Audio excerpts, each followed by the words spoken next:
Pandian store சீரியல்ல அடுத்து வர எபிசோட்ல என்ன மாதிரியான ட்விஸ்ட் எல்லாம் இருக்க போகுதுங்கிறத இந்த வீடியோவில் பார்க்கலாம்.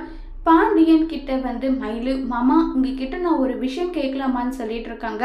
உடனே கோமதி வாடிமா வா, நீ வருவன் தான் நானும் வெயிட் பண்ணிட்டு இருந்தேன். நீ இப்ப எதை பத்தி கேட்க போறன்றது எனக்கு என்ன தெரியாத நினைச்சிட்டு இருக்கியா? உன்னுடைய 2 பசங்களுக்கு 10 லட்ச ரூபாய் 10 லட்ச ரூபான்னு சொல்லி 20 லட்ச ரூபாய் பணத்தை கொடுத்துருக்கீங்க. சரவண கண்டோ காணாம விட்டுட்டீங்க அப்படின்ற மாதிரி கேட்க தானே வந்திருக்கேன்றாங்க.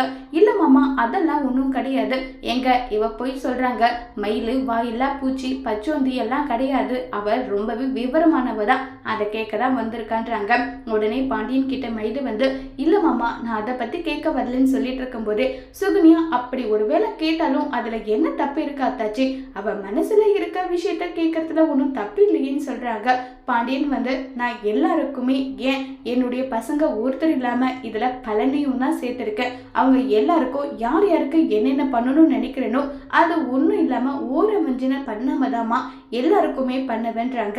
அவங்க 2 பேருக்கும் தெரியற மாதிரி பண்ணிட்டீங்க, அதே மாதிரி தெரியற மாதிரி இவங்களுக்கும் கொடுத்துட வேண்டியது தானேன்னு சொல்லிட்டு சுகன்யா சொன்னதும் யார் யாருக்கு எப்ப பண்ணணுன்றது எனக்கு தெரியும், அதை நீங்க சொல்லாதீங்கன்னு சொல்லிட்டு பாண்டியன் கோவமா அங்கிருந்து கிளம்பி போறாங்க. அதோட இந்த பிரமோவை முடிச்சிருக்காங்க.